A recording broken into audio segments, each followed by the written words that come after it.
The Strategies tab is used to manage strategies. Here you can import strategies or export strategies.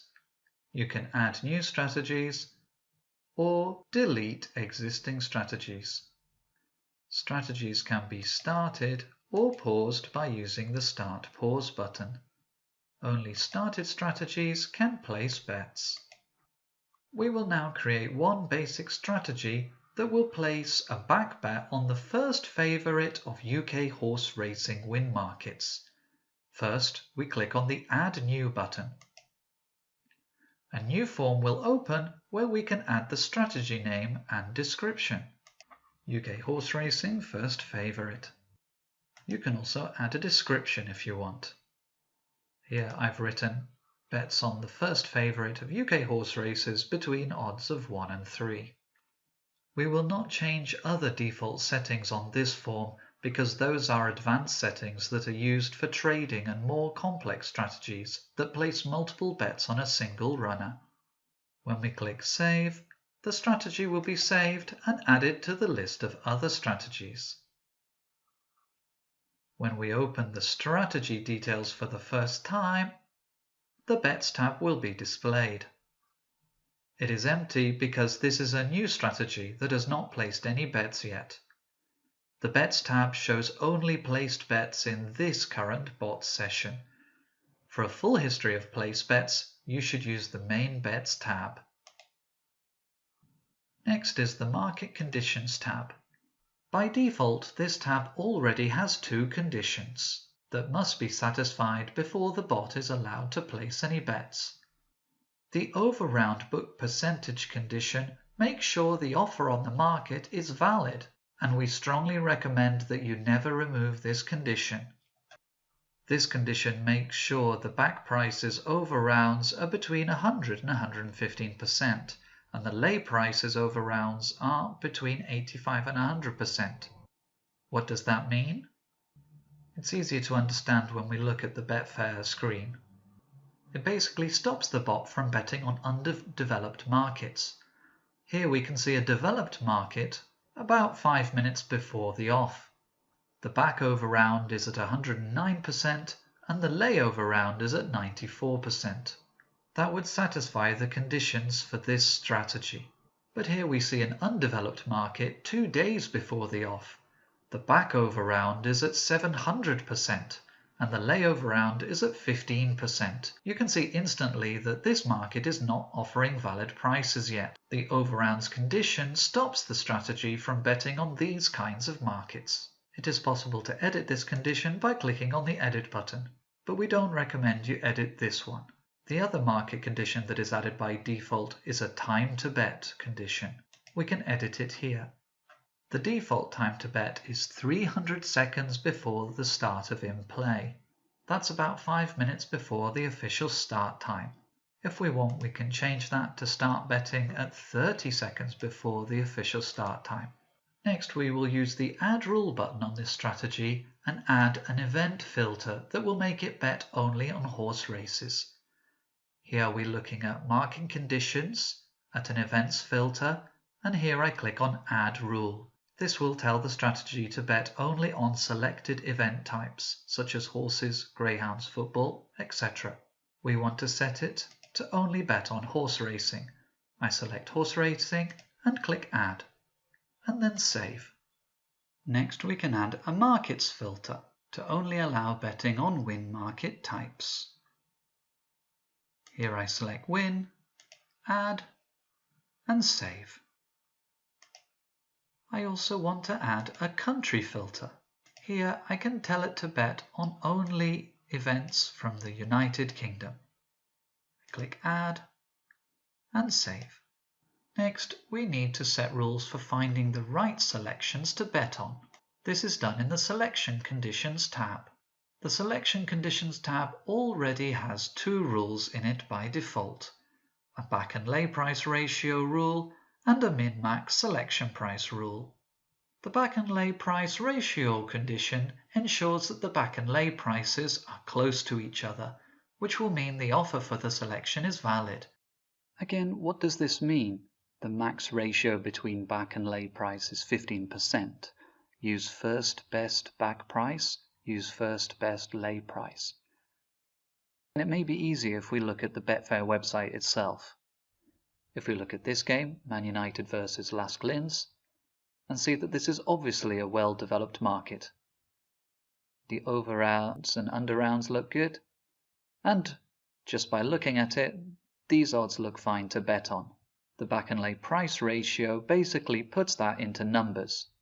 If we get a calculator and take the lay odds of 1.27 divided by the back odds of 1.26, we get 1.007.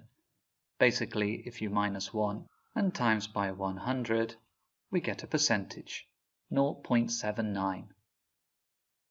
Less than 1%.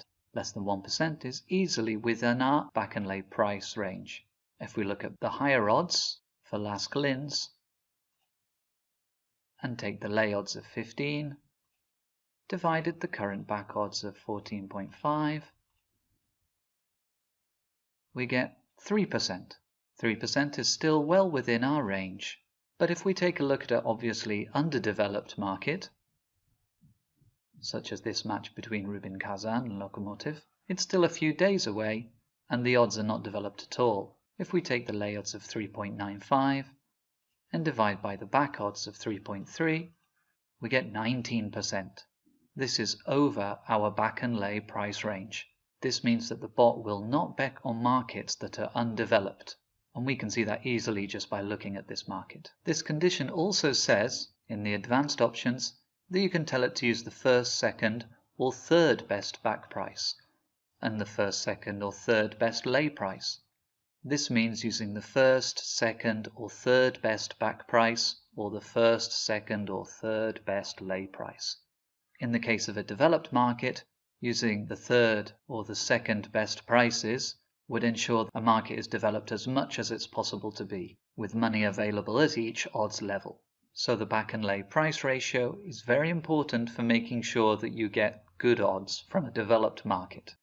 You should never remove this default condition, otherwise you might get very bad prices for your bets.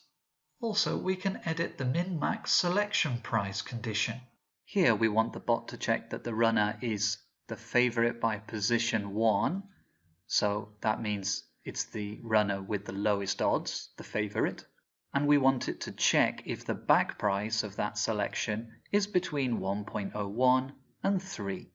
With this condition, it is checking if the runner by position 1, the first favorite, has a back price between 1.01 and 3.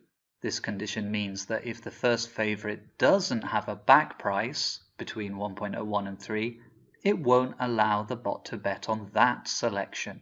The key point here is that it won't allow it to bet on that selection. But importantly, this does not tell the bot to bet. This condition will only stop it betting on the first favorite if its odds are over 3. We click Save. In order to make it bet on the first favorite, we need to add another condition. Here we add bet type by favorite position, and here we select we want to place a back bet on the runner with favorite position 1. That means the first favorite by odds, the runner with the lowest odds. If we wanted it to place a lay bet, we would click on the lay button, but we want to place a back bet, and it's set to only 1 bet per favorite position. We click Save. If the condition you just saved doesn't appear here straight away, click on a different tab and come back. And there we see it. Bet type by favorite position. Bet type on runner with favorite position 1 is back. Only 1 bet is allowed per favorite position. So now this bot is set to bet on the runner with the favorite position 1. So it will bet on the first favorite and place a back bet, until it will only place it on well-developed markets, and it will only place it if the odds of the first favorite are between 1 and 3. Please note here that if you do not put in a bet type by favorite position condition, the bot will not place bets. So it is important to add that bet type by favorite position rule. Also, please note the min-max selection price condition does not set the bet type. Even though it says back price here, that only means it's checking if the favorite by position 1, the first favorite, has a back price between 1.01 and 3. Also, please note that if the first favorite has odds of over 3, that doesn't prevent the bot from betting on other runners if they are set in the bet type. For example, if we had set to bet on the second favorite and the min-max selection price is looking at the first favorite, that means it doesn't matter if the first favorite is over odds 3, this bot is still going to bet on the second favorite. This condition is only focused on the first favorite runner. If you wanted a condition that would stop any bets on this market if the first favorite is over the odds of 3, then you would need a market condition. Just as an example, we would want to add a market condition with a min-max required price. The key point here being a market condition, not a selection condition. Selection conditions focus on one selection. Market conditions focus on the whole market. So a min-max required price for selection on market, we can set that up again. We want the bot to check if the favorite by position 1, the runner with the lowest odds, has a back price between 1.01 and 3. Click Save. Now, if the first favorite's odds are over 3, then this strategy will not bet at all on that market. So market conditions are focusing on the market in general, and selection conditions are focusing on individual selections. So I'll change this back to first favorite. So in review, this strategy is now ready to go. And now it's set to look for UK horse races, only looking at the win markets, where the first favorite has odds of 3 or less. And it will check the over rounds of the market to make sure it's a developed market. Then it will place back bet on the first favorite. And it will check the odds of that selection, the first favorite's odds, have a back and lay ratio of 15% or less. And it's checking the first best back price and lay price. Next, on the Price Settings tab, we set the price rules. The price rules condition is added by default and is set to use the currently available price when placing bets. For back bets, this is the best back price, and for lay bets, this is the best lay price for the runner on which bets are being placed. To set the bet size, we click on the Staking tab. By default, a level initial stake condition is added here. The level stake is set to £2. We can edit this and change this if we want. The stake will be set for all selections that satisfy all strategy rules, and in our case that is only first favourite selections in UK horse races. We can start the strategy and load horse racing win markets. As the prices from markets are downloaded, our strategy starts checking its rules. If we go to the Strategies tab again and check the Reports tab, we can see which rules are preventing the strategy from placing bets. When all rules are satisfied, the strategy will place bets. When the strategy places bets, they will appear in the Bets tab. Always test your strategies in simulation mode, and double-check all your rules before using it in real mode. And even then, start with small stakes to make sure the strategy is working properly. If you have any problems, feel free to contact us and we will do our best to help you. Thank you.